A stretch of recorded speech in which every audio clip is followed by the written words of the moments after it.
तो बच्चों Benjamin Franklin ने जब अपना काइट एक्सपेरिमेंट संपन्न किया तो इस बात को सारी दुनिया को लोगों को बताया। जब उन्होंने दुनिया के लोगों को बताया कि भाई देखिए जिन चीज़ को विश्वास नहीं है कि ये एक साइंटिफिक रीजन है, वो चलिए मेरे साथ चर्च पे चढ़िए और वहाँ पे पतंग उड़ाइए और आपको इलेक्ट्रिक शॉक लगेगा, तब तो आप मान लेंगे। लेकिन बच्चों बेंजामिन फ्रैंकलिन की बात को वो जो धार्मिक लोग थे बिल्कुल मानने के लिए तैयार नहीं थे। उनका ये कहना था जब मैं चाहूँ तब आप जो है आसमान में बिजली बना के दिखाओ, तब आप बादलों का गर्दन दिखाओ, तब तो हम मान लेंगे कि ये साइंटिफिक रीजन है। वो अपने आप हो रहा है तब आप कह रहे हो कि वो चार्जिंग का प्रोसेस है, ये हम लोग बिलीव नहीं करेंगे। तो बच्चों बेंजामिन फ्रैंकलिन अब वो क्या कर सकते थे, क्योंकि उनको प्रूव करना था बच्चों, इसलिए उनके पास उस समय कोई एक्सप्लेनेशन तो था नहीं। धर्म गुरुओं का सीधा सीधा कंसेप्ट था तुम करके दिखाओ तभी हम मानेंगे। अब भाई वो कैसे करके दिखाते? अब हमेशा तो बादल बन नहीं सकते हैं, हमेशा तो बिजली चमक नहीं सकती थी, इसलिए बच्चों बेंजामिन फ्रैंकलिन नर्वस हो गए। उसके बाद उन्होंने अपना एक्सपेरिमेंट जारी रखा, लेकिन बच्चों फाइनली वो इस बात को समझा नहीं पाए कि उसको लाइव में करके नहीं दिखा पाए, या जब चाहे तब बिजली का गर्जना बादल का गर्जना नहीं दिखा पाए। इसलिए बच्चों कुछ लोग बेंजामिन फ्रैंकलिन की बात पर विश्वास करते हैं और कुछ लोग विश्वास नहीं करते हैं।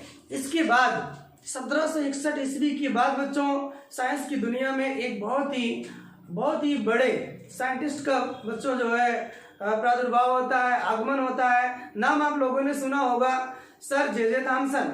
ये टाइम था बच्चों 1889 ईस्वी, लगभग 1889 ईस्वी की बात थी।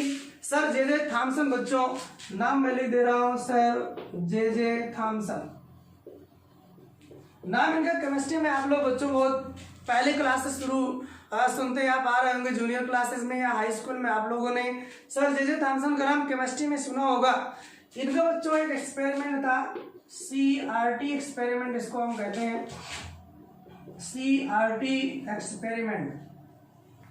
सी माने बच्चों कैथोड रे ट्यूब एक्सपेरिमेंट। आप लोग देखे होंगे बच्चों, कांच की उन्होंने नलिका लिया, निर्वात नलिका लिया, उसमें हाई पोटेंशियल जनरेट किया। उसके बाद इन्होंने देखा कुछ अदृश्य किरणें निकल रही थी और उसी एक्सपेरिमेंट के थ्रू उन्होंने क्या देखा, इलेक्ट्रॉन की बच्चों डिस्कवरी किया। इलेक्ट्रॉन की क्या किया उन्होंने, डिस्कवरी किया। तो अब जब बेंजामिन फ्रैंकलिन इस घटना को बच्चों एक्सप्लेन नहीं कर पाए तो उन्होंने क्या किया, उसके बाद लगभग 1889 ईस्वी में सर जे थॉमसन ने बेंजामिन फ्रैंकलिन की बात का समर्थन किया। उन्होंने कहा कि जो बेंजामिन फ्रैंकलिन साहब कहे हैं वो सही है। हालांकि वो लैब में इस चीज को करके नहीं दिखा पाए, लेकिन हम लैब में ये घटना करके दिखाएंगे।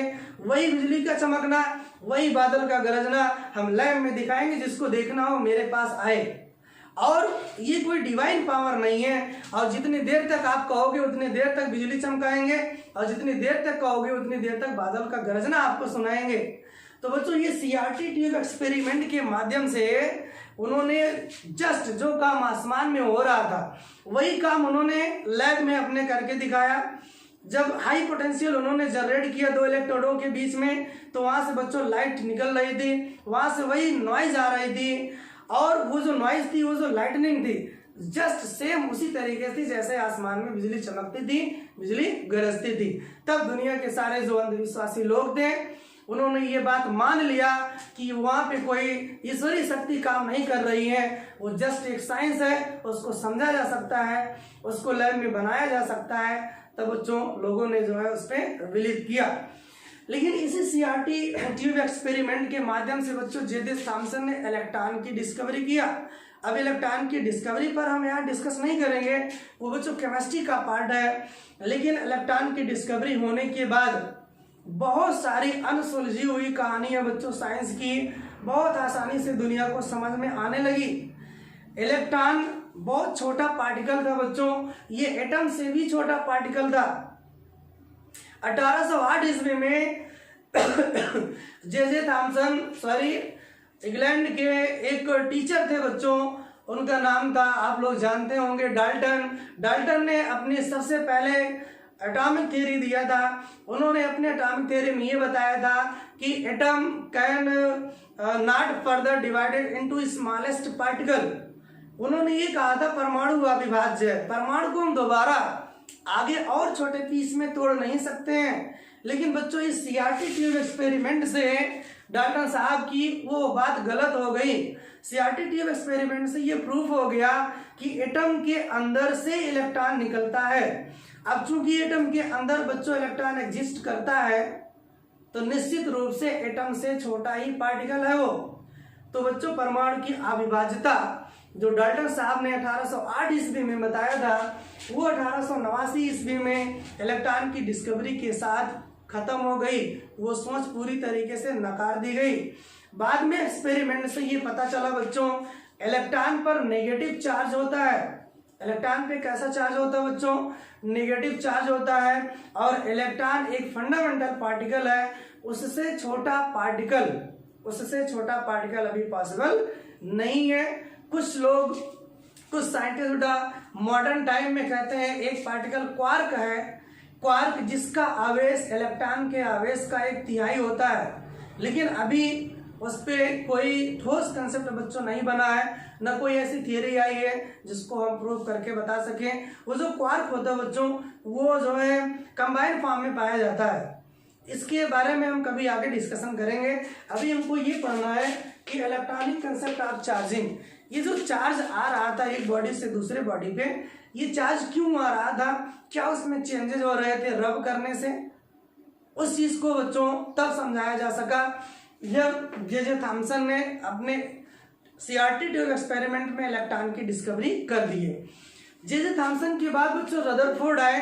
रदरफोर्ड ने ये कहा कि इलेक्ट्रॉन जो है वो एटम के अंदर फिक्स नहीं है। इलेक्ट्रॉन न्यूक्लियस के अंदर बच्चों रिवॉल्व कर रहा है, न्यूक्लियस के अंदर चक्कर लगा रहा है। इस तरीके से रदरफोर्ड ने न्यूक्लियस की डिस्कवरी किया और सबसे पहले उन्होंने बताया कि इलेक्ट्रॉन अराउंड न्यूक्लियस घूम रहा है, अराउंड न्यूक्लियस चक्कर लगा रहा है। अब इसके बाद आप जानते हो केमिस्ट्री में पढ़े होंगे, बोर मॉडल आया, श्रोडिंगर आया, आधुनिक मॉडर्न एटॉमिक मॉडल आया। वो सारी चीजें हम लोग केमिस्ट्री में सीखते हैं। यहाँ पे इलेक्ट्रॉन की डिस्कवरी के बाद कैसे कोई बॉडी पॉजिटिव चार्ज हो जाती है, कैसे कोई बॉडी नेगेटिव चार्ज हो जाती है, इस चीज को समझना बहुत आसान हो गया। चलिए अब हम आपको समझाते हैं कि अगर किसी बॉडी पर पॉजिटिव चार्ज आया तो क्यों आया, और किसी बॉडी पर नेगेटिव चार्ज आया तो बच्चों क्यों आया। ये डिस्कवरी जो है इलेक्ट्रॉन की जो है होने के बाद सारी चीजें बहुत आसान हो गया। तो उसके पहले बच्चों इस इलेक्ट्रॉनिक कंसेप्ट को समझने से पहले हम आपको इलेक्ट्रॉन के बारे में कुछ बेसिक नॉलेज देना चाहते हैं ताकि आपको समझ में आए सारी चीजें। चार्जिंग का जो प्रोसेस है वो कैसे होता है। देखिए अभी तक बहुत सारे पार्टिकल बच्चों खोजे जा चुके हैं, जिनमें 3 पार्टिकल इलेक्ट्रॉन, प्रोटॉन और न्यूट्रॉन, ये तो बहुत पहले डिस्कवरी कर दी गई है। उसके बाद भी बहुत सारे पार्टिकल बच्चों खोजे जा चुके हैं जो एटम के अंदर ही एग्जिस्ट करते हैं, जिसमें आपका बच्चों मेसान है, न्यूट्रिनो है और एंटी न्यूट्रिनो है, और बहुत सारे ऐसे पॉजिट्रॉन है, बहुत सारे ऐसे पार्टिकल बेटा हैं जो एटम के अंदर एग्जिस्ट करते हैं और आज खोजे जा चुके हैं। मैं एक आपको छोटी सी ट्रिक बताने चल रहा हूँ। उस ट्रिक के माध्यम से आप ये जान पाएंगे कि ये जो पार्टिकल्स हैं इनकी डिस्कवरी किस साइंटिस्ट ने किया था। हो सकता है ये ट्रिक किसी किसी बच्चों को पता होगा, किसी किसी स्टूडेंट को पता होगा, पढ़ाया जाता है। तो देखिए यहाँ पे मैं एक लाइन लिख रहा हूँ बच्चों, इसको ट्रिक के रूप में ईंट पर नाचे, ईंट पर नाच ऐसा लिख सकते हैं, ईंट पर नाच। और आगे इसके है मुआ, मुआ पानी, मुआ पानी पर नाचता है। ये ट्रिक है बच्चों। इसमें 6 पार्टिकल हैं जो एटम के अंदर एग्जिस्ट करते हैं और उसकी डिस्कवरी किस साइंटिस्ट ने किया। अगर ये सेंटेंस आपको याद है तो कभी भी लाइफ में आपको बच्चों ये भूलेगा नहीं कि किसकी डिस्कवरी किसने किया, किस साइंटिस्ट ने किया। याद देखिए ईंट पर नाच, मुआ पानी पर नाचता है। ये थोड़ा सा आपको बोलने में एक दो बार अच्छा नहीं लगेगा, बट बच्चों ये जस्ट ट्रिक है, कोई रूल तो है नहीं कि आपको अच्छा लगेगा, आपको समझा देंगे। इसको आप याद कर लीजिए, 4-6 बार प्रैक्टिस करिए, अपने ग्रुप में अपने फ्रेंड के साथ इसको बोलने का प्रयास करिए। तो आपको बच्चों 4-6 बार जब आप बोलेंगे, इस पर डिस्कस करेंगे, तो ये चीज़ आपको अच्छा लगने लगेगा। देखिए मुआ पानी पर नाच, इस सारी चीज़ों का मतलब हम आपको समझा रहे हैं। याद देखिए ईंट, ई का मतलब होता है बच्चों इलेक्ट्रॉन, ध्यान से समझिएगा। ई का मतलब हो गया आपका इलेक्ट्रॉन, और टी जो है ये जे थॉमसन का नाम बच्चों, टी माने थॉमसन, इनका नाम मैं लिख दे रहा हूं, जे थॉमसन। हिंदी में कहीं कहीं थॉमसन लिखा होता है बच्चों, कहीं कहीं थॉमसन लिखा होता है, वो दोनों नाम एक ही है, उसमें आप कंफ्यूज मत होइएगा। इसका मतलब ईंट, ईंट का मतलब ये हो गया कि इलेक्ट्रॉन की डिस्कवरी सर जे थॉमसन ने किया था बच्चों। इलेक्ट्रॉन की डिस्कवरी किसने किया था? सर जे थॉमसन ने किया था। इसी प्रकार अब इस पर हम आ जाते हैं, इस पा का मतलब होता है बच्चों प्रोटॉन, प्रोटॉन, और आर का मतलब होता है रदरफोर्ड। आर का क्या मतलब है बच्चों? रदरफोर्ड। नाम आप लोगों ने सुना होगा रदरफोर्ड का। तो प्रोटॉन की डिस्कवरी किसने की है बच्चों? रदरफोर्ड ने किया। अब आते हैं इस वाले पर, ना का मतलब हो गया बच्चों यहाँ पे न्यूट्रॉन, ना का मतलब क्या हो गया बच्चों? न्यूट्रॉन, और चा का मतलब हो गया चैडविक, न्यूट्रॉन, और इसका मतलब क्या हो गया बच्चों? चैडविक। इसका मतलब न्यूट्रॉन की डिस्कवरी किस साइंटिस्ट ने की है? चैडविक ने किया, चैडविक ने की है बच्चों। और अब आते हैं इस पे, थोड़ा सा ये इंग्लिश में लिखा हमने इसलिए ताकि आपको बच्चों ट्रिक को अच्छे से समझा सके। यहाँ पे ये जो यम है, यम का मतलब बच्चों होता है मेसान। क्या होता है बच्चों? मेसान। यम का मतलब होता है बच्चों मेसान। और यहाँ पे जो UA लिखा हुआ है, ये UA है पूरा, इसका मतलब हो जाएगा युकावा।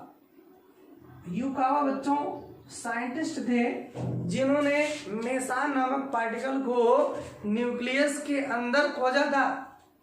जहाँ पे प्रोटॉन और न्यूट्रॉन रहते हैं बच्चों, वहीं पर उन्होंने मेसान नामक एक पार्टिकल की डिस्कवरी की है न्यूक्लियस के अंदर। तो यम का मतलब बच्चों मेसान, और ये UA का मतलब युकावा।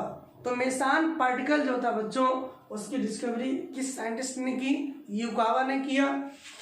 इसके बाद यहाँ पे बच्चों इस P का मतलब है पॉजिट्रॉन।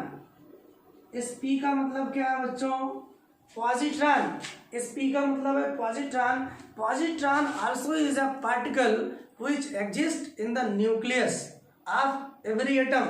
तो ये भी जो पॉजिट्रॉन है बच्चों, P का मतलब पॉजिट्रॉन, ये न्यूक्लियस के अंदर पाया जाता है। इसकी डिस्कवरी, A का मतलब बच्चों एंडरसन। एंडरसन, एंडरसन बच्चों साइंटिस्ट का नाम है। एंडरसन साहब ने पॉजिट्रॉन की डिस्कवरी किया। इसके बाद ये जो आपका है Ni, इसका मतलब हो गया बच्चों न्यूट्रिनो। Ni का पूरा मतलब आप कैसे याद करेंगे? न्यूट्रिनो। ध्यान से समझिएगा, ये जस्ट एक ट्रिक है बच्चों, कुछ चीजें आपको रिमेम्बर करना होगा, उसी आधार पे ये आप समझ पाएंगे। तो ये हो गया आपका न्यूट्रिनो। और इस P का मतलब बच्चों है पाउली। इस P का मतलब है बच्चों पाउली। तो न्यूट्रिनो एक पार्टिकल है बच्चों जिसकी डिस्कवरी पाउली नामक साइंटिस्ट ने किया था। और इधर जो ये सारी चीजें लिखी गई हैं बच्चों, इसका कोई मीनिंग नहीं है, एक सेंटेंस बनाना था ताकि आपके दिमाग में ये चीज़ अच्छे से सेट हो जाए, इसीलिए ये थोड़ा सा बाद में लिख दिया गया है। तो अगर बच्चों पार्टिकल के नाम और उसकी डिस्कवरी करने वाले साइंटिस्ट का नाम अगर आपको याद है तो आपको कोई ट्रिक सीखने या रटने की ज़रूरत नहीं है। लेकिन जो बच्चे पहली बार पढ़ते हैं वो बच्चे अक्सर कंफ्यूज रहते हैं कि किस साइंटिस्ट ने किस पार्टिकल की डिस्कवरी किया बच्चों। तो कभी कभी छोटे छोटे एग्जाम में ये डिस्कवरी पूछ लिया जाता है, हालांकि IIT या मेडिकल एग्जाम में या इवन कभी बोर्ड के एग्जाम में भी बहुत कम चांसेस होते हैं पूछे जाएं। बट यदि आपको बेटा फिजिक्स का अच्छा नॉलेज रखना है, फिजिक्स को अच्छे से पढ़ना है, समझना है, तो आप इससे रिलेटेड सारी चीज़ों को अच्छे से सीखना होगा, तभी एक आप अच्छा स्टूडेंट बन सकते हैं, तभी आपके अंदर एक अच्छी अप्रोच आएगी फिजिक्स के लिए, तब आप आगे इस पे काम कर सकते हैं। तो दोबारा आप समझ लीजिए इन सारी चीजों को बच्चों। ये ट्रिक है ईंट पर नाच, मुआ पानी पर नाचता है। इसमें आप देखें एक पार्टिकल है बच्चों इलेक्ट्रॉन, इसकी डिस्कवरी जे थॉमसन ने किया। दूसरा पार्टिकल यहाँ पे हमने लिखा है प्रोटॉन बच्चों, इसकी डिस्कवरी रदरफोर्ड साहब ने किया। तीसरा पार्टिकल बच्चों यहाँ पर है न्यूट्रॉन, इसकी डिस्कवरी चैडविक ने किया। इसके बाद चौथा पार्टिकल है बच्चों मेसान, मेसान की डिस्कवरी युकावा नामक साइंटिस्ट ने किया। इसके बाद बच्चों यहाँ पे पी का मतलब है positron, this is particle number 5, particle number 5। ये पांचवा पार्टिकल बच्चों पॉजिट्रॉन, इसकी खोज एंडरसन ने किया, एंडरसन ने की। और इसके बाद छठा पार्टिकल है बच्चों न्यूट्रिनो, न्यूट्रिनो की डिस्कवरी किसने की? पाउली ने किया। न्यूट्रिनो की डिस्कवरी बच्चों पाउली ने की। इस तरीके से हम आपको ये 6 पार्टिकल बच्चों आपको हमने बताया, ट्रिक के माध्यम से सिखाया, जो कि एटम के अंदर एग्जिस्ट करते हैं। ये इलेक्ट्रॉन जो है वो बच्चों न्यूक्लियस के बाहर है, न्यूक्लियस के बाहर। बाकी जितने भी पार्टिकल हैं ये सब न्यूक्लियस के अंदर पाए जाते हैं। अभी 6 पार्टिकल हमने बोर्ड पर लिखा बच्चों, ऐसा नहीं है कि केवल 6 ही पार्टिकल पाए जाते हैं। अभी डिस्कवरी हो रही है और भी कुछ पार्टिकल डिस्कवर कर किए जा चुके हैं, लेकिन उन सारे पार्टिकल की चर्चा बच्चों हम यहाँ नहीं कर रहे हैं, नहीं तो वीडियो बहुत लेंदी बन जाएगा। क्योंकि हमारा मेन मकसद है चार्जिंग का इलेक्ट्रॉनिक कंसेप्ट समझना।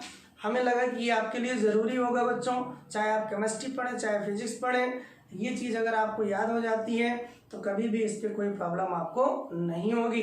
तो आप इस ट्रिक को बच्चों अच्छे से नोट कर लीजिए, कॉपी पर नोट्स बना लीजिए और इसको आप लोग तैयार कर लीजिएगा।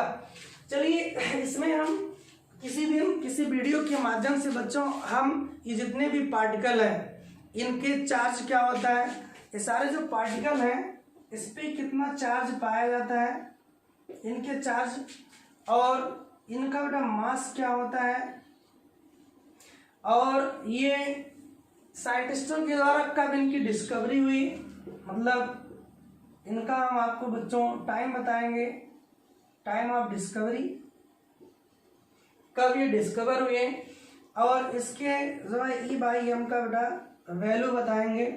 और आपको ये भी बताएंगे कि किस पे पॉजिटिव चार्ज होता है, किस पे नेगेटिव चार्ज होता है, किसका मास कितना होता है। E/m का मतलब बच्चों चार्ज और मास का रेशियो। तो ये सारी चीज़ें बेटा एक बहुत बड़ा टॉपिक हो जाएगा, इसको अलग से किसी भी वीडियो के माध्यम से हम आपको बेटा सिखा देंगे। यदि आप इन सब चीज़ों को सीखने के लिए इंटरेस्टेड हैं तो आप कमेंट बॉक्स में हमको लिख करके बच्चों बताइएगा कि सर प्लीज़ इस पर भी एक वीडियो बनाइए। तो निश्चित रूप से बच्चों हम आपके लिए इस टॉपिक पर भी एक वीडियो लेकर के आएंगे और सारी चीज़ों को वहाँ पे क्लियर करेंगे। चलिए यहाँ पे हमारा काम बच्चों केवल इस वाले पार्टिकल से चल जाएगा, क्योंकि हमको केवल अभी चार्जिंग सीखना है। तो चार्जिंग कैसे होती है, कैसे एक बॉडी को दूसरे बॉडी पे रब करने से वो बॉडी बच्चों चार्ज हो जाती है, इस चीज़ को हम आपको सिखा रहे हैं। कई क्वेश्चंस जो आपके दिमाग में होंगे आज बच्चों, सारे डाउट्स आपका हम क्लियर कर देंगे चार्जिंग से रिलेटेड। चलिए इलेक्ट्रॉन के बारे में बात हम कर लेते हैं बच्चों। इलेक्ट्रॉन देख लीजिए आप लोग। इलेक्ट्रॉन, सबसे पहली इंफॉर्मेशन बच्चों इलेक्ट्रॉन के बारे में सबको आना चाहिए कि ये बच्चों क्या होता है, नेगेटिव चार्ज पार्टिकल होता है। नेगेटिव चार्ज पार्टिकल कैसा चार्ज पार्टिकल होता है बच्चों, नेगेटिव चार्ज पार्टिकल होता है। और ये इलेक्ट्रॉन के पास बच्चों मास होता है। इलेक्ट्रॉन के पास क्या होता है, मास। चलिए उसके पहले मैं आपको बता दूं बेटा इस पे कितना चार्ज होता है। तो इस पे नेगेटिव चार्ज जो होता है उसकी वैल्यू होता है बेटा 1.6 × 10⁻⁻19 कूलम। कूलम क्या बच्चों, ये चार्ज की यूनिट है। अभी हम इसी इलेक्ट्रोस्टैटिक्स में नेक्स्ट लेक्चर में जो आने वाले लेक्चर्स होंगे वहां पे मैं चार्ज की यूनिट बताऊंगा, क्योंकि charge is also a physical quantity बच्चों। इसको हमें मेजर करना है, इसको हमको प्रैक्टिकल करना है, थियरी पे अप्लाई करना है। इसलिए इसकी भी यूनिट बनाई गई है। उसकी यूनिट अभी आप सीख लीजिए इसको। कूलाम चार्ज को किस में मापा जाता है बच्चों? कूलाम में मापा जाता है। कूलाम साइंटिस्ट का नाम है, उन्हीं के नाम पे ये पढ़ा है। हम यूनिट पर आएंगे किसी दूसरे लेक्चर में। तो ये आपका हो गया बच्चों 1.6 × 10⁻⁻19 कूलाम का बच्चों नेगेटिव चार्ज होता है। इलेक्ट्रॉन पर नेगेटिव चार्ज होता है। और ये जो आवेश की मात्रा बच्चों, इसको हम कहते हैं इसको हम कहते हैं बच्चों इकाई आवेश। क्या कहा जाता है? इकाई आवेश। इसको हम बच्चों यूनिट चार्ज कहते हैं। यूनिट चार्ज क्या कहा जाता है बच्चों? Unit charge. मतलब ये कि इस यूनिवर्स में किसी भी पार्टिकल पर जो सबसे छोटा, जो सबसे कम मात्रा में पाया जाने वाला चार्ज है, वो बच्चों उसकी मात्रा यही है 1.6 × 10⁻⁻19। इससे छोटा चार्ज वाला पार्टिकल अभी तक बच्चों खोजा नहीं गया है, इसीलिए इसको हम लोगों ने यूनिट चार्ज मान लिया। अब किसी बॉडी पे अगर कोई चार्ज होगा तो इसी का कोई ना कोई मल्टीपल होगा। इसके बारे में हम आगे पढ़ेंगे। और ये जो इलेक्ट्रॉन होता है बच्चों, इसके पास मास होता है। क्या होता है बच्चों? इसके पास मास होता है। और इस इलेक्ट्रॉन का जो मास होता है दैट इज 9.1 × 10⁻31 kg। इलेक्ट्रॉन का मास कितना होता है बेटा? 10⁻⁻31 पावर। आप समझ लीजिए यहाँ केजी लिखा हुआ है बच्चों, कहीं कहीं ग्राम में दिया जाता है। तो ये आपका हो जाएगा मास 9.1 × 10⁻⁻31 kg। ये बच्चों किलोग्राम लिखा हुआ है, तो ये मत समझिए बहुत बड़ा मास होगा। इलेक्ट्रॉन बच्चों बहुत बहुत बहुत बहुत छोटा होता है, लगभग आप नेग्लिजिबल आप मान के चलिए। और इस इलेक्ट्रॉन को बच्चों हम फंडामेंटल पार्टिकल भी कहते हैं। क्या कहा जाता है बच्चों? Fundamental particle. इसको हम बेसिक पार्टिकल भी कहते हैं बच्चों, बेसिक पार्टिकल। और इस चार्ज को हम बेसिक चार्ज भी कहते हैं, बेसिक चार्ज। तो ये रही इलेक्ट्रॉन के बारे में थोड़ा सा इंट्रोडक्शन। चूंकि मुझे चार्जिंग कंसेप्ट बच्चों समझना है, इसलिए इलेक्ट्रॉन के बारे में आपको समझना पड़ेगा। तो इलेक्ट्रॉन नेगेटिवली चार्ज पार्टिकल होता है। इस पर चार्ज -1.6 × 10⁻⁻19 कूलाम का बच्चों चार्ज होता है। इससे छोटा चार्ज पॉसिबल नहीं है और इसको यूनिट चार्ज कहा जाता है। अगर आपके बोर्ड पेपर में या किसी भी कंपटीशन, किसी एग्जाम में यूनिट चार्ज के बारे में बच्चों अगर बात करें तो आपको यूनिट चार्ज का वैल्यू यही इतना रखना है, इससे छोटा चार्ज पॉसिबल नहीं है। हालांकि क्वार्क की डिस्कवरी के बाद लोगों का ऐसा मानना है कि जो क्वार्क होता है उस पर जो चार्ज की मात्रा होती है वो होती है बच्चों E/3।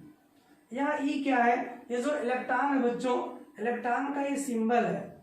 चूंकि इलेक्ट्रॉन इतने ज़्यादा यूज होता है, इसलिए इसको लिखने और समझने के लिए आसान बनाने के लिए इलेक्ट्रॉन का एक सिंबल लिखा जाता है बच्चों।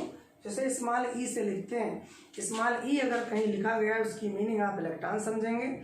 और अगर चार्ज के रेस्पेक्ट में हम देखेंगे तो ई का मतलब ये होता है बच्चों 1 यूनिट चार्ज।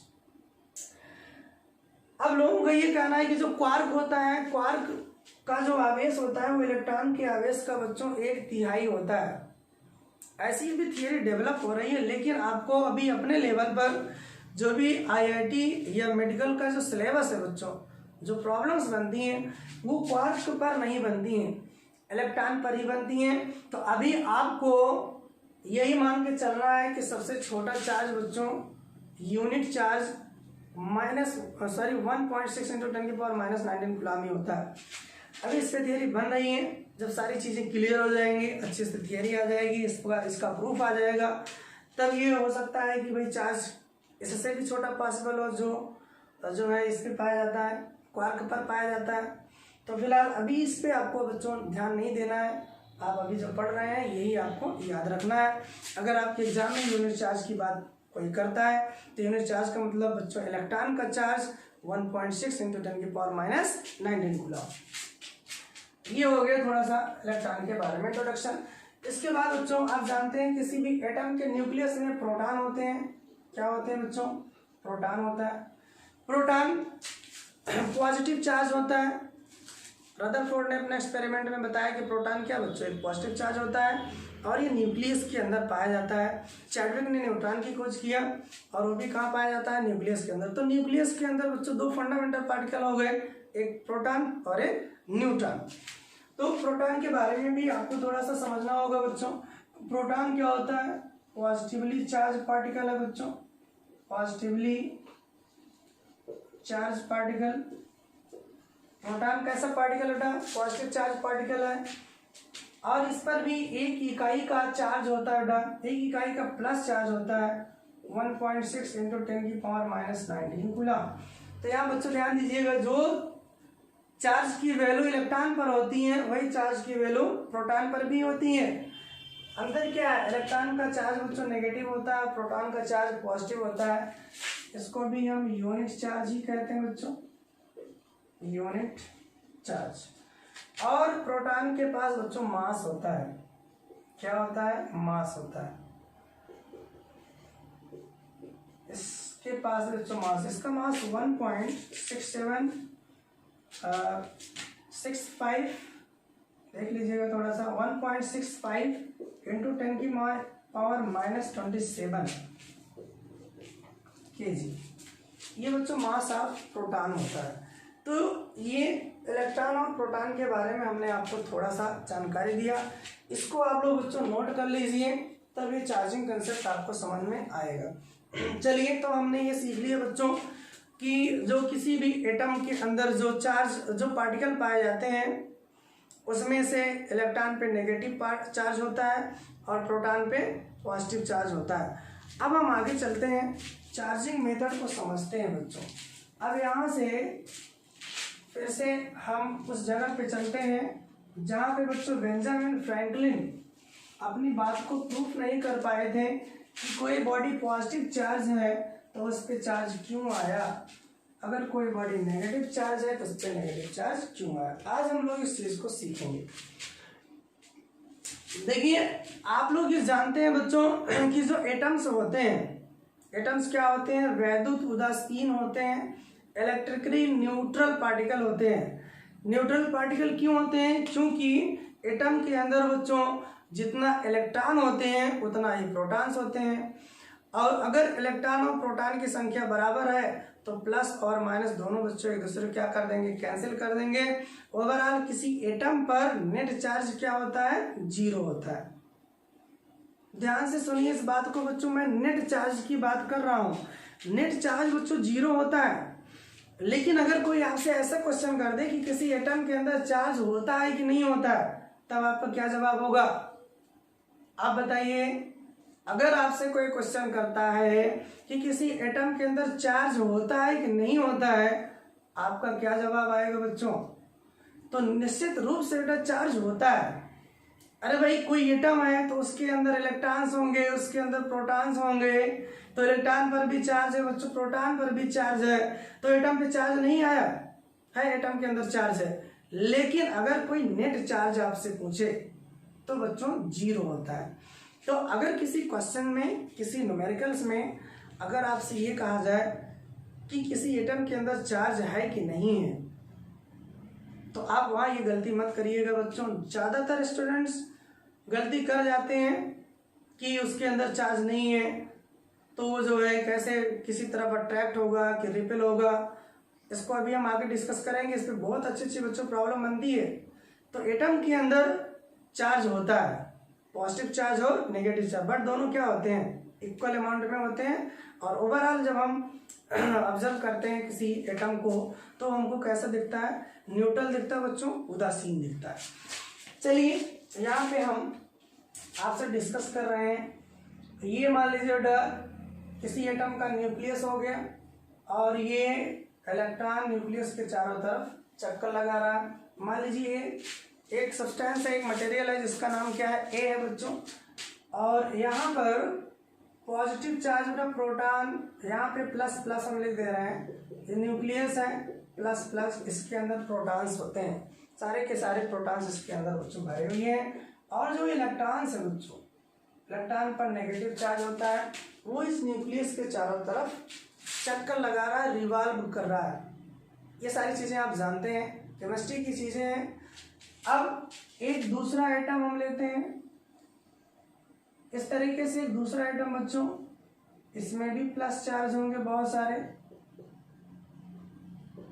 और इसका नाम हम लिख दे रहे हैं बच्चों बी। मान लीजिए एक दूसरा सब्सटेंस है जिसे हम क्या कह दिए बी। ये एक मटेरियल है ए और एक दूसरा मटेरियल है बच्चों बी, इसमें भी इलेक्ट्रॉन्स हैं, नेगेटिव चार्ज। हम केवल एक इलेक्ट्रॉन बच्चों दिखा रहे हैं, इसके अंदर आप जानते हैं बोरबरी का नियम, अफबाउ का नियम, कैसे इसमें किस सेल में कितने इलेक्ट्रॉन्स होते हैं, किस सबसेल में कितने इलेक्ट्रॉन्स होते हैं, ये सारी चीज़ें केमिस्ट्री की हैं। यहाँ पर आप देखिए ये एक मटेरियल ए, दूसरा मटेरियल बी बच्चों, इसके भी अंदर चार्ज है, न्यूक्लियस में पॉजिटिव चार्ज और यहाँ पे इलेक्ट्रॉन पर नेगेटिव चार्ज। इनके बीच बच्चों फोर्स ऑफ अट्रैक्शन काम कर रहा है। यहाँ देखिए ये प्लस चार्ज बच्चों और ये माइनस चार्ज, ये क्या कर रहा है, एक दूसरे को इलेक्ट्रोस्टैटिक फोर्स लगा रहा होगा, अट्रैक्शन फोर्स। इस पर बेटा क्या लगा है, अट्रैक्शन फोर्स। यहाँ पे हम दिखा दे रहे हैं अट्रैक्शन फोर्स।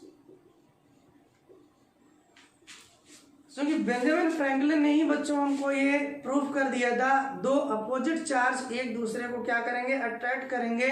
इसलिए आप देखें यहाँ पे नेगेटिव चार्ज है और इस पर कैसा चार्ज बच्चों, पॉजिटिव चार्ज है। तो ये दोनों कैसे चार्ज हो गए, अपोजिट चार्ज हो गए। अगर ये दोनों अपोजिट चार्ज हो गए तो इनमें क्या होगा बच्चों, अट्रैक्शन का फोर्स लगेगा और इस फोर्स को हम क्या कहते हैं, इलेक्ट्रोस्टैटिक फोर्स, वैद्युत बल कहते हैं बच्चों इसको।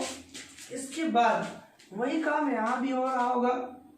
ये देखिए ये नेगेटिव पार्टिकल और इसके अंदर बच्चों पॉजिटिव है, तो यहाँ भी बच्चों फोर्स ऑफ अट्रैक्शन काम कर रहा है। ये देखिए अट्रैक्शन फोर्स। इसी प्रकार से बच्चों इस दुनिया में, इस यूनिवर्स में जितने भी एटम्स हैं सब पर, सबके अंदर न्यूक्लियस है, न्यूक्लियस में पॉजिटिव चार्ज प्रोटॉन्स हैं और इलेक्ट्रॉन्स बच्चों उसके चारों तरफ चक्कर लगा रहे हैं। इस तरीके से कोई भी एटम पर नेट चार्ज क्या है, जीरो है। तो इस दुनिया का कोई भी एटम हो बच्चों उस पर नेट चार्ज जीरो होता है। कोई भी मटेरियल हो उस पर भी नेट चार्ज जीरो होता है। जैसे कभी आपसे कोई एक सामान्य क्वेश्चन कर लिए, कोई मटेरियल उठाया और जैसे मैं आपसे पूछी इस मार्कर में कोई चार्ज है, ध्यान दीजिएगा इस मार्कर में कोई चार्ज है, तो आपका आंसर क्या आएगा बच्चों, यस और नो। कुछ बच्चे सोच रहे हैं नो, इसमें कहाँ चार्ज है सर। अभी अभी मैंने बच्चों बताया कि कोई भी मटेरियल हो उसके अंदर एटम है, एटम के अंदर इलेक्ट्रॉन प्रोटॉन होते हैं, तो चार्ज क्यों नहीं होगा भाई, चार्ज तो होगा ही ना।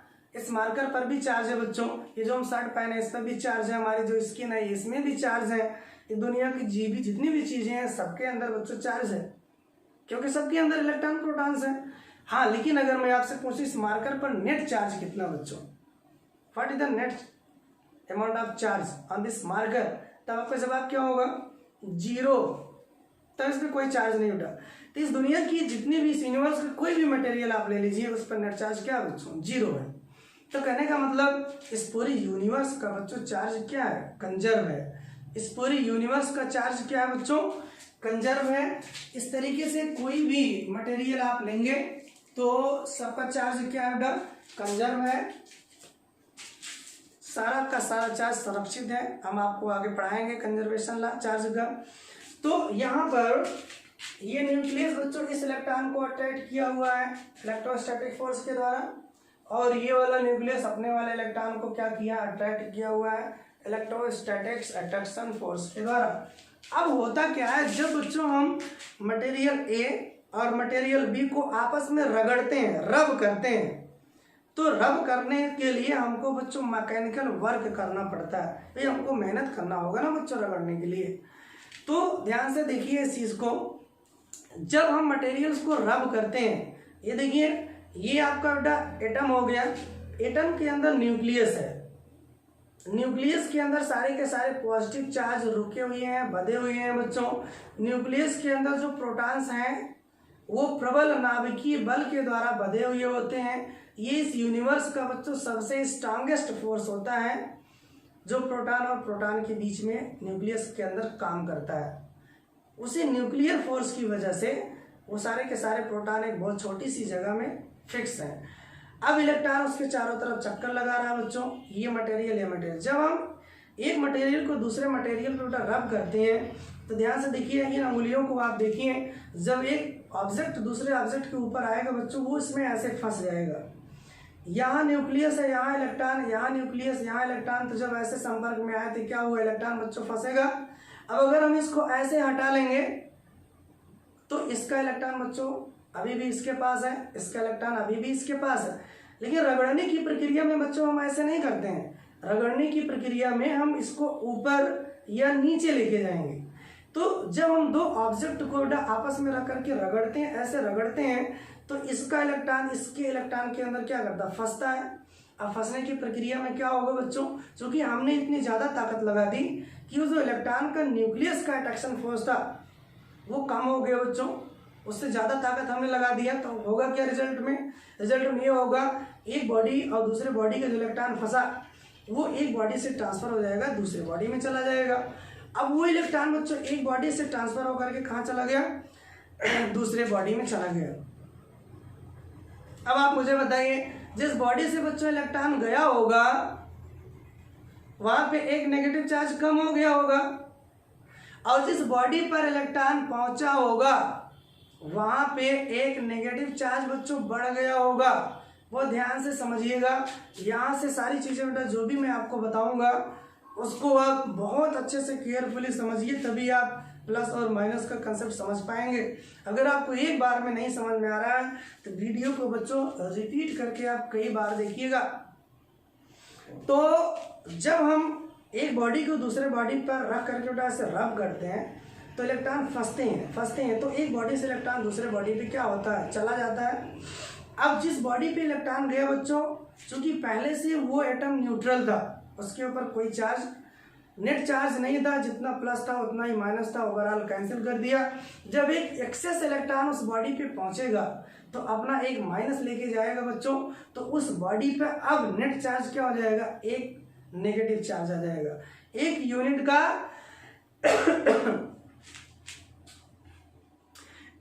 का बच्चों उस पर नेगेटिव चार्ज आ जाएगा, और जहां से वो इलेक्ट्रॉन निकला, जहां से बच्चों इलेक्ट्रॉन निकला वहां पर एक नेगेटिव चार्ज कम हो जाएगा। अगर एक नेगेटिव चार्ज कम हो गया तो न्यूक्लियस के अंदर पहले पॉजिटिव और नेगेटिव दोनों बराबर मात्रा में थे, अब एक नेगेटिव बच्चों कम हो गया तो निश्चित रूप से यहाँ पे एक पॉजिटिव चार्ज क्या होगा, अपना इफेक्ट बढ़ा देगा। इसलिए इस वाली बॉडी पे कैसा चार्ज आ जाएगा, पॉजिटिव चार्ज आ जाएगा। आप इस चीज को बहुत अच्छे से समझिए। चलिए पहले आप ये समझिए कि इलेक्ट्रॉन क्यों जो है ट्रांसफर हो गया एक बॉडी से दूसरे बॉडी पे। क्योंकि रगड़ने की प्रक्रिया में बच्चों क्या होता है, इलेक्ट्रॉन फंसते हैं और फंस करके एक बॉडी से दूसरे बॉडी पे मूव कर जाते हैं। इस तरीके से इलेक्ट्रॉन का ट्रांसफर हो गया बच्चों, जिस बॉडी पे गया वहां पे एक्सेस मात्रा में नेगेटिव चार्ज हो गया और नेगेटिव चार्ज हो गया, और जहां से इलेक्ट्रॉन गया बच्चों, इलेक्ट्रॉन एक अपना स्थान खाली कर दिया। अब इस पे नेट चार्ज कितना आ जाएगा, एक इकाई का पॉजिटिव चार्ज आ जाएगा। एक इलेक्ट्रॉन के बराबर आवेश का जो होगा वो पॉजिटिव चार्ज आ जाएगा इस पे। अब यहाँ पे आपको आगे हम बताते हैं। तो देखिए, जैसे मान लीजिए बेटा इस बॉडी को, जब इस बॉडी, ये दोनों बॉडी आपस में रब करते हैं तो ये वाला इलेक्ट्रॉन मान लीजिए इस पे ट्रांसफर हो गया। तो जाने के बाद यहाँ बैठता नहीं है बच्चों, ये अब यहाँ जाने के बाद ये भी न्यूक्लियस के चारों तरफ अपना चक्कर लगाना शुरू कर देता है। इस इलेक्ट्रॉन के पास कई प्रकार के मोशन होते हैं जो कि हम आगे पढ़ेंगे धीरे धीरे। अभी आप ये समझिए, इलेक्ट्रॉन इस बॉडी से इस पे चला गया। जब इस पर इलेक्ट्रॉन बच्चों चला गया तो इस पे कैसा चार्ज आ जाएगा, नेगेटिव चार्ज, और इस पे कैसा चार्ज आ जाएगा, पॉजिटिव चार्ज आ जाएगा। तो इस तरीके से बेंजामिन फ्रैंकलिन बच्चों जिस बात को नहीं समझा पाए थे, इलेक्ट्रॉन की डिस्कवरी के बाद सारी दुनिया बहुत आसानी से समझ गई कि यहाँ से इलेक्ट्रॉन एक यहाँ चला गया होगा, जिस पे गया बच्चों उसको नेगेटिव कर दिया होगा, और जिससे गया वहाँ पे एक पॉजिटिव चार्ज आ जाएगा। क्योंकि इलेक्ट्रॉन वहाँ से अपना स्थान छोड़ चुका है, एक वैकेंसी क्रिएट हो गई है, यहाँ पे क्या आ जाएगा, पॉजिटिव चार्ज आ जाएगा। तो सबसे पहले बेटा हम आपको, ये तो पॉजिटिव और नेगेटिव चार्ज की बातें बहुत सारे स्टूडेंट जानते थे पहले से, और जो लोग नहीं जानते थे बच्चों वो सीख लें। अब जो इसमें काम वाली बातें हैं वो आप समझिए। अभी ये तो सारी चीज़ें बेसिक थी, बहुत पहले से आप पढ़ते चले आ रहे हैं। हमको आपको ये बताना बच्चों मीनिंग क्या होता है। नेगेटिव चार्ज बॉडी है, जैसे किसी क्वेश्चन में आपसे डिस्कस कर लिया क्वेश्चन वाला कि कोई बॉडी नेगेटिवली चार्ज बॉडी है, तो ठीक है, आपके दिमाग में ये जैसे ही क्लिक करे, जैसे ही ये आपके दिमाग में सेंटेंस जाए कोई बॉडी नेगेटिव चार्ज बॉडी है, तो आपको क्या क्या कंक्लूजन दिमाग में समझ लेना है, ये इंपॉर्टेंट है बच्चों, और ये आपके बोर्ड और कंपटीशन के लिए जरूरी है। यही चीज आपको सीखना है बच्चों। चलिए मैं पहले आपको बताऊंगा कि कोई बॉडी नेगेटिव चार्ज है तो उसका क्या मतलब होता है। चलिए, अगर कोई बॉडी बच्चों नेगेटिव चार्ज है तो सबसे पहला जो आपके दिमाग में सबसे फर्स्ट बात आनी चाहिए वो ये है कि उस पर इलेक्ट्रॉन बाहर से और आ गए हैं। उस बॉडी पर बच्चों नॉर्मल स्टेट के कंपेरिजन में एक्सेस इलेक्ट्रॉन हो गए हैं। तो अगर कोई बॉडी बच्चों नेगेटिव चार्ज है, पहला पॉइंट आपके दिमाग में आएगा एक्सेस ऑफ इलेक्ट्रॉन। पहला कंक्लूजन आपको ये समझ लेना है कि उस बॉडी पे नॉर्मल स्टेट के कंपेरिजन में नेगेटिव चार्ज ज़्यादा आ गया है। नॉर्मल चार्ज की कंडीशन में, नॉर्मल स्टेट की कंडीशन में बच्चों नेगेटिव चार्ज वहाँ पे ज़्यादा हो गया, इलेक्ट्रॉन इस पे ज़्यादा आ गया। तो अगर किसी बॉडी पे नेगेटिव चार्ज का मतलब उस पे इलेक्ट्रॉनों की अधिकता है बच्चों, उस पे इलेक्ट्रॉनों की क्या है, अधिकता है। सेंटेंस को बहुत अच्छे से समझ लीजिए। चलिए, दूसरा कंक्लूजन हम क्या निकाल सकते हैं। जब किसी बॉडी पर बच्चों इलेक्ट्रॉन अधिकता में आ गया, आपसे क्वेश्चन बनेगा तो क्या उस बॉडी का मास बच्चों इंक्रीज हो गया, क्या उस बॉडी का मास डिक्रीज हो गया, क्या उस बॉडी के मास पे कोई इफेक्ट नहीं आया। तो बच्चों मैं आपको बता देता हूँ, बाहर से ये जो इलेक्ट्रॉन आया बच्चों, हालांकि ये चार्ज है, बट अभी मैं आपको आगे बताऊंगा बच्चों, चार्ज जो होता है वो बिना मास के एग्जिस्ट नहीं कर सकता है। ऐसा दुनिया में बेटा पॉसिबल नहीं है कि हम एक बॉडी से दूसरे बॉडी पे चार्ज का ट्रांसफर कर दें बिना किसी मास के ट्रांसफर के। तो ये जो इलेक्ट्रॉन ट्रांसफर होता है उसके पास बच्चों चार्ज तो होता ही है, ये फंडामेंटल प्रॉपर्टी है इलेक्ट्रॉन की, लेकिन साथ ही साथ उसके ऊपर क्या होता है, मास भी होता है। अभी हमने इसके पहले आपको बताया कि इलेक्ट्रॉन का मास बच्चों 9.1 इंटू 10⁻³ kg होता है। This is very very less amount of mass, पर होता तो है ना बच्चों। तो जब ये इलेक्ट्रॉन अपना चार्ज लेके चलेगा तो साथ ही साथ क्या करेगा, मास लेके चलेगा, क्योंकि चार्ज बच्चों बिना मास के एग्जिस्ट ही नहीं करता है। तो ये कुछ ना कुछ मास इस पे जब लेके चलेगा तो जो नेगेटिवली चार्ज बॉडी है बच्चों उसका मास इंक्रीज कर जाएगा कि डिक्रीज कर जाएगा, उसका मास बच्चों निश्चित रूप से इंक्रीज कर जाएगा। मास इंक्रीजेस।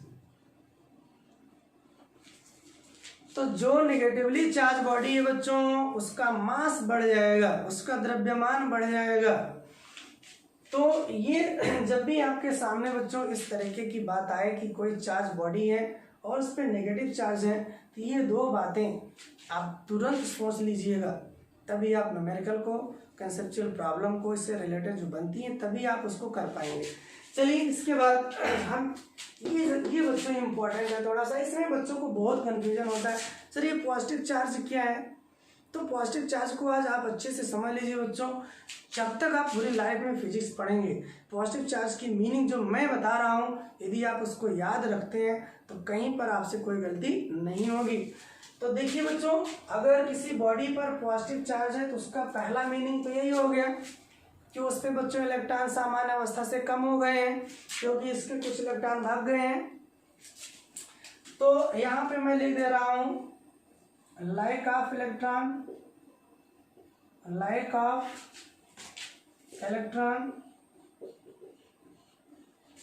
इस बॉडी में बच्चों इलेक्ट्रॉन की कमी आ गई है। दूसरा, इलेक्ट्रॉन के जाने से बच्चों मास इंक्रीज हो गया था, यहाँ पे इलेक्ट्रॉन यहाँ से चला गया है तो इसका मास क्या हो जाएगा बच्चों, डिक्रीज हो जाएगा, मास डिक्रीजेस। मास बच्चों घट जाएगा, मास कम हो जाएगा। अब देखिए जो पॉजिटिव चार्ज होता है बच्चों, पॉजिटिव जो चार्ज होता है वो प्रोटॉनों के संख्या में चेंज होने की वजह से नहीं आता है। ये चीज आपको समझना है बेटा पॉजिटिव चार्ज के बारे में अच्छे से, क्योंकि हमारा नॉलेज ये कहता है कि प्रोटॉन पे पॉजिटिव चार्ज होता है, इलेक्ट्रॉन पे नेगेटिव चार्ज होता है। तो बहुत सारे बच्चे इस बात को लेकर के कंफ्यूज हो जाते हैं, सर अगर कोई बॉडी पॉजिटिव चार्ज है इसका मतलब उसमें प्रोटॉन आया होगा, क्योंकि प्रोटॉन के पास पॉजिटिव चार्ज होता है। तो डियर स्टूडेंट्स, अगर कोई बॉडी पॉजिटिव चार्ज है तो this is not meaning of this कि उस पर कोई पॉजिटिव प्रोटॉन आके एंटर किया है। उसके अंदर बच्चों कोई पॉजिटिव प्रोटॉन आया नहीं है, बल्कि उस एटम के अंदर जितना प्रोटॉन था उतना ही रहेगा।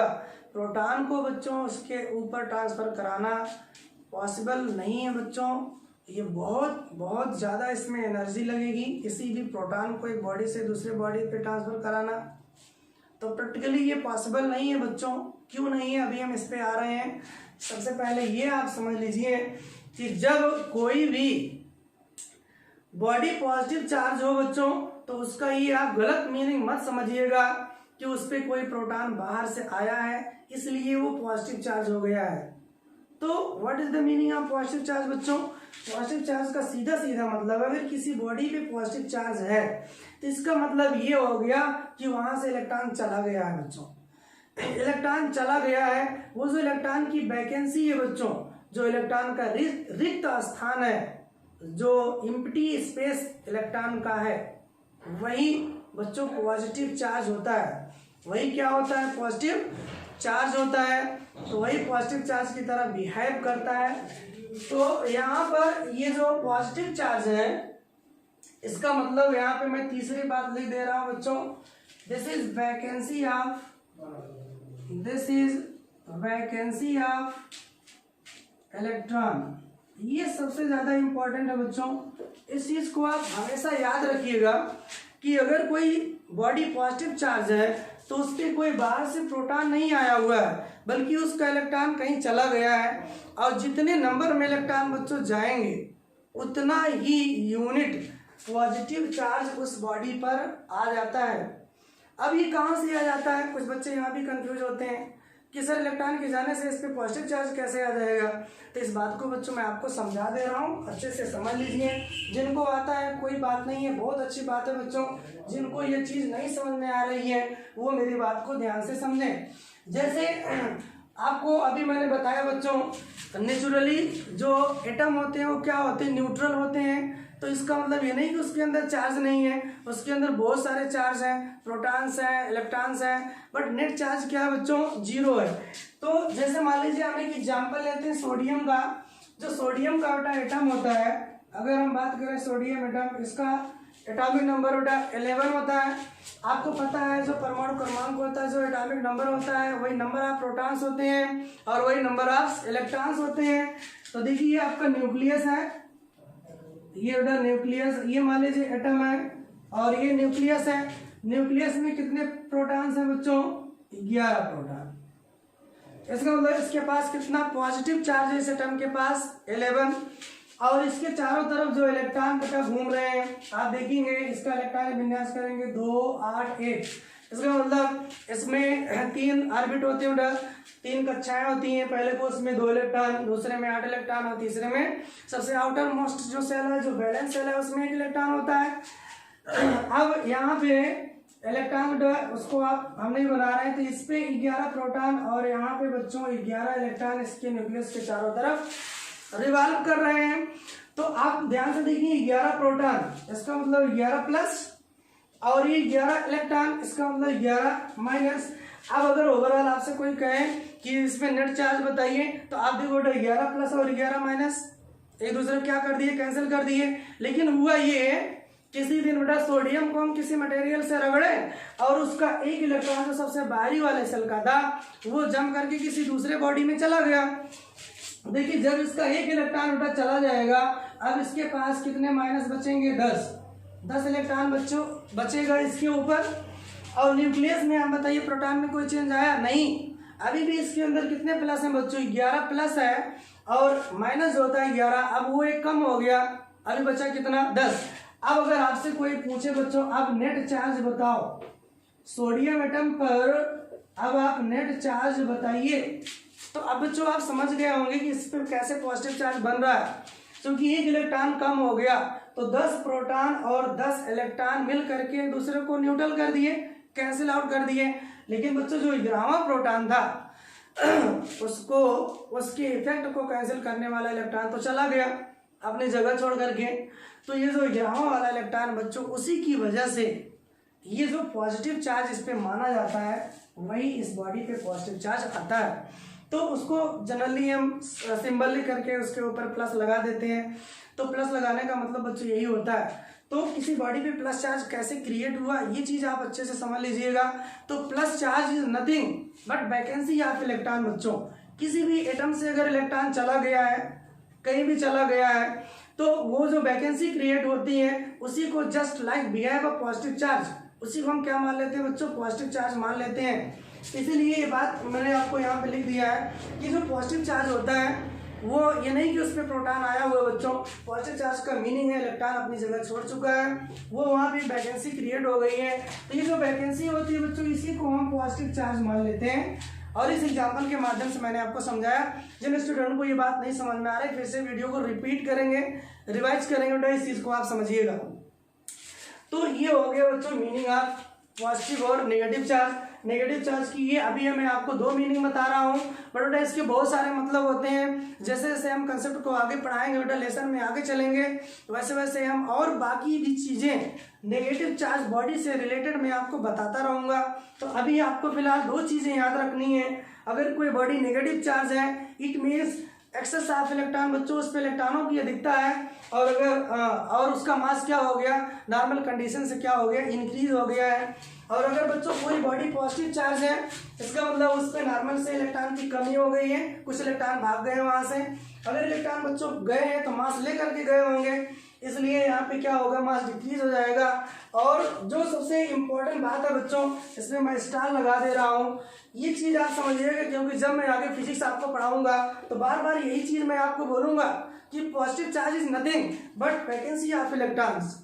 जब इलेक्ट्रॉन बच्चों वैकेंट होते हैं किसी एटम के अंदर तो वहां पे क्या क्रिएट हो जाता है, पॉजिटिव चार्ज बच्चों क्रिएट हो जाता है।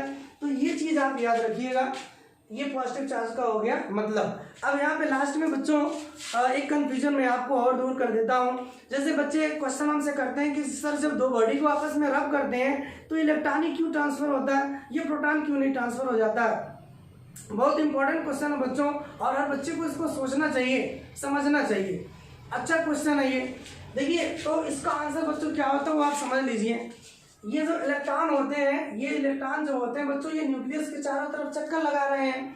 ऐसे जितनी भी बॉडी है सबके इलेक्ट्रॉन क्या होते हैं, न्यूक्लियस के चारों तरफ चक्कर लगाते हैं। और ये इलेक्ट्रॉन नेगेटिव चार्ज और ये न्यूक्लियस पॉजिटिव चार्ज, इसके बीच में कौन सा फोर्स लग रहा है बच्चों, फोर्स ऑफ अट्रैक्शन का लग रहा है, जिसको इलेक्ट्रोस्टैटिक फोर्स कहते हैं।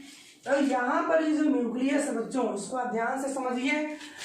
ये जो न्यूक्लियस है, इस यहाँ पे जो प्रोटॉन और प्रोटॉन है इसके बीच बच्चों रिपल्सन होना चाहिए था। अकॉर्डिंग टू बेंजामिन फ्रैंकलिन की जो लाइक चार्ज होते हैं रिपेल करते हैं, तो यहाँ पे प्रोटॉन और प्रोटॉन के बीच रिपल्सन होना चाहिए था।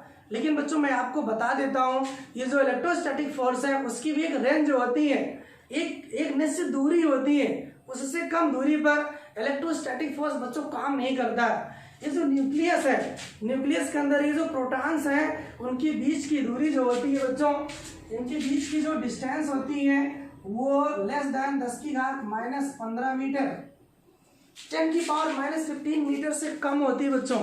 न्यूक्लियस के अंदर जो प्रोटॉन्स हैं उनकी बीच की डिस्टेंस 10⁻⁻15 मीटर से भी कम होती है। और यहाँ पर बच्चों इलेक्ट्रोस्टैटिक का कंसेप्ट फेल हो जाता है। मतलब आपको ये बता दूं, अगर 2 चार्ज पार्टिकल है बच्चों, उनके बीच की डिस्टेंस 10⁻⁻15 मीटर से कम है, तो वहां पे अट्रैक्शन का ये जो इलेक्ट्रोस्टैटिक फोर्स है बच्चों वो नहीं काम करता है। वहां पे एक दूसरे प्रकार का बल काम करना शुरू करता है बच्चों, जिसका नाम है strong nuclear force, strong nuclear force.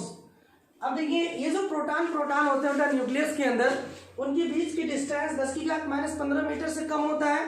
इसलिए इनके बीच एक स्ट्रांग न्यूक्लियर फोर्स काम करता है। और मैं आपको बता दूं बच्चों, इस यूनिवर्स का सबसे ज्यादा स्ट्रांगेस्ट फोर्स, सबसे ज्यादा प्रबल बल यही होता है न्यूक्लियर फोर्स।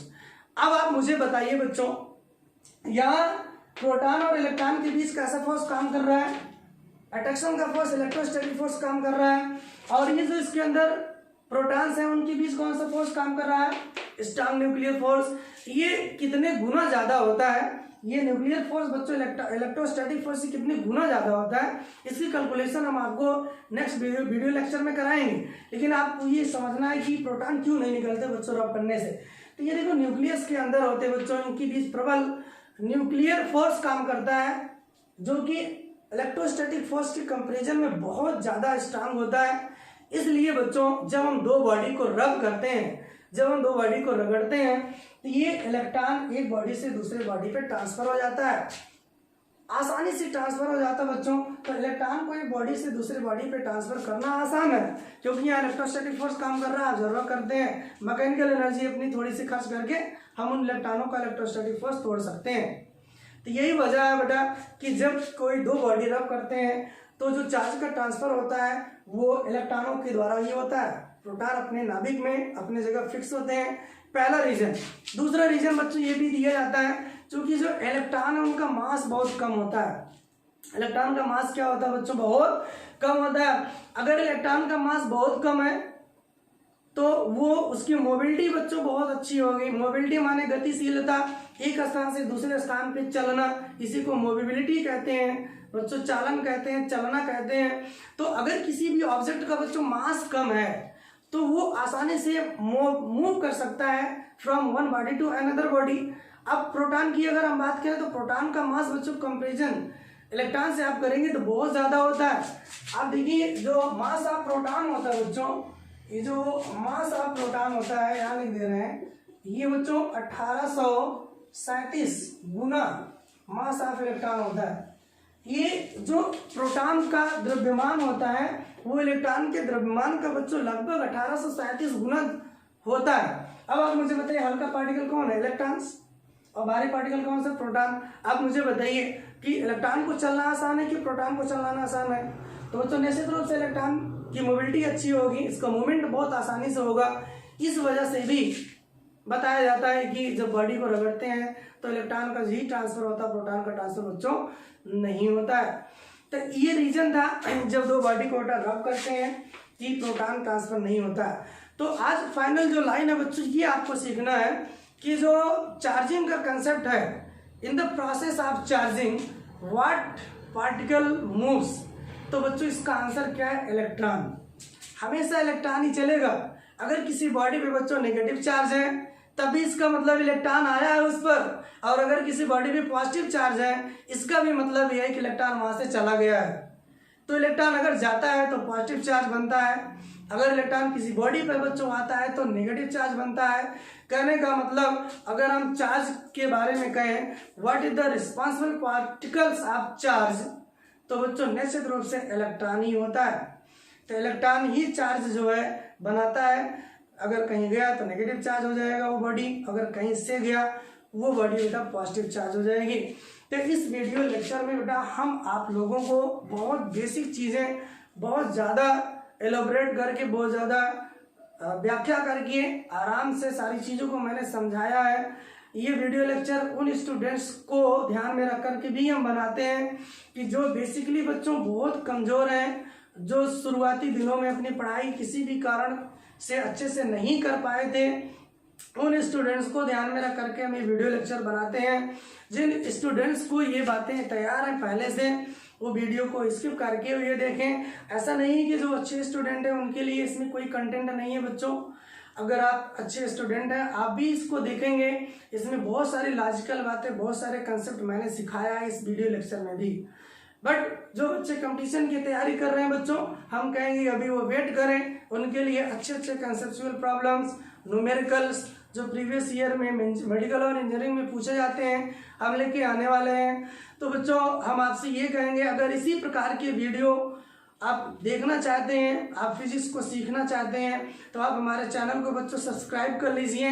ताकि जो भी वीडियो हम अपलोड करें वो आपके माध्यम तक तुरंत पहुंच जाए और इस पर आप काम करते रहें। और हम आपसे रिक्वेस्ट ये करेंगे, जो भी स्टूडेंट इस वीडियो को देख रहे हैं वो केवल इस वीडियो को देखें ना, आप पेन ले लीजिए, रफ कॉपी या फेयर कॉपी जो कुछ भी ले लीजिए बच्चों, पॉइंट वाइज आप नोट करते जाइए। नहीं तो आप वीडियो जब आप देख के खत्म होंगे तो सारी चीज़ें आपके दिमाग में नहीं रहेंगी बच्चों, और वीडियो को बार बार देखना पॉसिबल नहीं है, आपके पास इतना टाइम नहीं रहेगा इसको बार बार आप देखोगे।